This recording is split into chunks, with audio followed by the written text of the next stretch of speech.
Well, this is my first time out to Lenox Metals out in Campbell Industrial Park, and I'm just blown away. It's like 4 acres of just metal and recyclables everywhere. What exactly do you do here? Well, Kim, we are involved in commercial industrial metals recycling. We service utilities, the military sector, construction companies who are generating all types of commercial industrial scrap metal. When dealing with utilities, if you were to look up on a telephone pole and see anything from cable to transformers to hardware to the pole itself, we recycle all of it. But we're looking at recycling other types of commodities that currently don't have any recycling method to it. So that's sort of if there is a scientific side to our business, that's that side of the business. With construction companies, we're doing everything from collection of demolition type work to new construction to renovation work.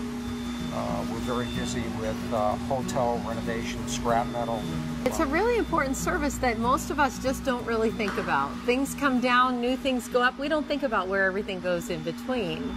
Well, most people don't. And so it's our job to get our name out there, our service out there, and often I go out to contractors. I was out cold calling just last week, which is something I really enjoy doing.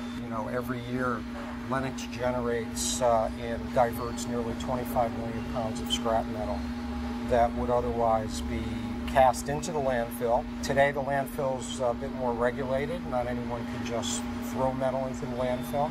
And you recently won an Exporter of the Year award. Yes, actually in 2008, and it was quite exciting because it was unexpected, and so that really put the name of the company on Hawaii's map here in the state. I'm really intrigued by what happens to all of this stuff when you ship it out. Where does it go? Material is typically exported. Some of it is domestically consumed, very little of it though.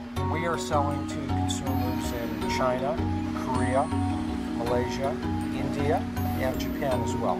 And what do they do with it when they get it? Well, it depends on what they're buying.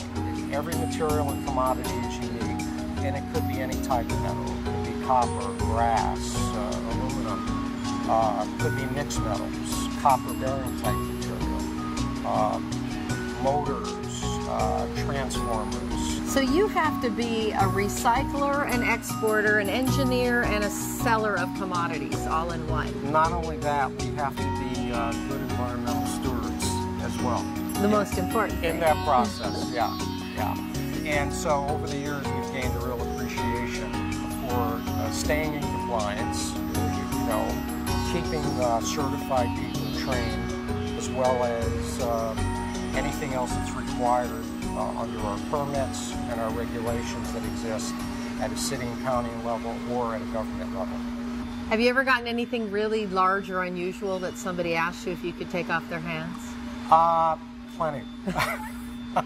So take me back 27 years ago to how this all got started here. For me, it started as first a consulting, a service-based business to advise people on how to recycle, primarily commercial accounts.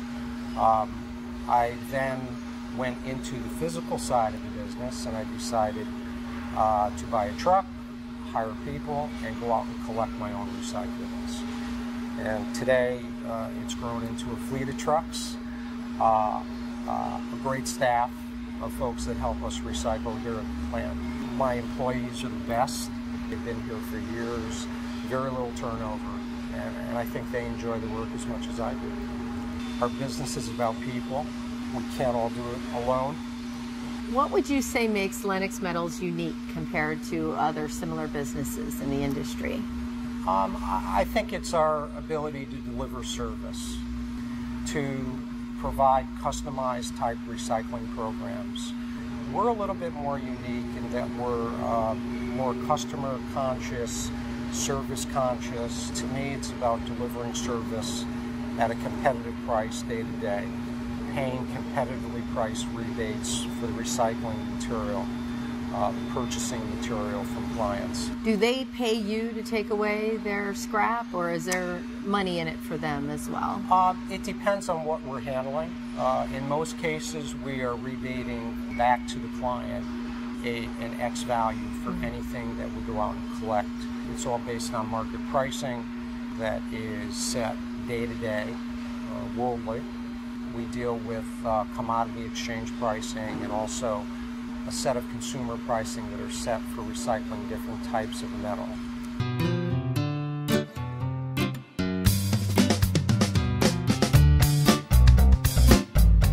So you've been in this business off and on since you were 12. What is it that keeps you excited about it?